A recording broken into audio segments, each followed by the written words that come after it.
আল্লাহ জাতীয় সঙ্গীত, ইসলামী জাতীয় সঙ্গীত। আমার মাবুদ আল্লাহ, আমি তোমায় ভালোবাসি, চিরদিন তোমার আকাশ, তোমার বাতাস, ওই আল্লাহ আমার প্রাণে বাজায় বাঁশি। মাবুদ আল্লাহ, এটা কি আপনি কি রাষ্ট্রের ক্ষমতায় আসলে কি ভালোবাসি? আমি যদি রাষ্ট্রীয় ক্ষমতায় আসতে পারি তাহলে জাতীয় সঙ্গীত চলবে, ইসলামী জাতীয় সঙ্গীত চলবে। হ্যাঁ, আর হুজুর করে সব জেলখানাতে ছেড়ে দেবো। এটা আপনার জাতীয় সঙ্গীত হবে? হ্যাঁ, এটাই আমার জাতীয় সঙ্গীত হবে, এটা চলবে সারা বাংলাদেশে, সারা বাংলাদেশ, সারা বিশ্বে চলবে। হ্যাঁ, হুজুর যেগুলো নিয়ে ইসলাম বিরোধী আছে ওগুলা নিয়ে সব মনে করেন যে ধরে ধরে, হ্যাঁ, ওই যেগুলো নিয়ে আহত হইবে, গুলি খেয়ে যেগুলো আহত হইবে ওগুলো নিয়ে সব আজিমপুর গোরস্থান নিয়ে মারি দেবো, আর নিহতগুলো নিয়ে সব ওই ঢাকা মেডিকেলে ভর্তি করব।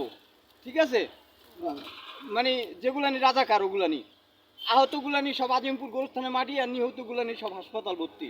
ঠিক আছে, আর হইলো ওই যাদের বয়ে লুকিয়ে থাকতো সকল কাফের নাফরমান, কই গেলি রে সেই বীরেরা, কোথায় সেই মুসলমান, হের আছে জেলখানায়, ওদেরকে জেলখানাতে সব মুক্ত করে। আপনার মানে সামনে যে আপনার কি উদ্যোগ, মানে কি আমার উদ্যোগ হইলো, সামনে উদ্যোগ হইলো আলেম ওলামাদের মুক্তি চাই, মুক্তি চাই। মুক্তি সাহেবরা যারা জেলখানায় আছে, কোরআনের হাফেজ মুফতি, এদেরকে মুক্তি করে দিতে হবে। আর ওই ইসলাম বিরোধী যেগুলো নিয়ে আছে রাজাকার, এগুলো নিয়ে ধরে জেলখানা ঢুকাইতে হবে। খালেদা জিয়ার মুক্তি, খালেদা জিয়া তো ইসলাম বিরোধী, ওরা ও মুক্তি হইলো না হইলো দরকার নেই, আলেম ওলামা সব চাই। এরা সব ইসলামের আইন, কোরআনের আইন বাতিল করছে। এই শেখ খালেদা জিয়াও কোরআনের আইন দিয়ে বিচার করে না, হেকেলাও চোর ছিল, এখনো চোর আছে, চোরের বিচার নাই, আটকাড়ার গেল কই, চোরের বিচার আটকাড়া, দর্শনের বিচার এ করবে আমার বাবাই করবে, সরকার, বাংলাদেশের সরকার এই মুহূর্তে দরকার ইসলামী সরকার।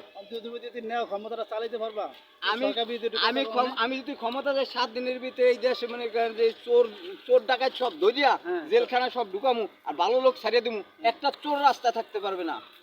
হ্যাঁ, চোরের সব হাত কেটে ফেলামু, ধরে ধরে রক কেটে ছেড়ে দেবো। দেন না যে কয় হুজুরের রক কাটা, আসলে কি হুজুর হলে চোরের রক কাটছে, ভালোবাসে রক কাটে নেই, এর লেগে ওই রক কাটারা হুজুর কয় দেখলে রক কাটা যায়, আসলে হুজুররা ওইটার রক কাটছে।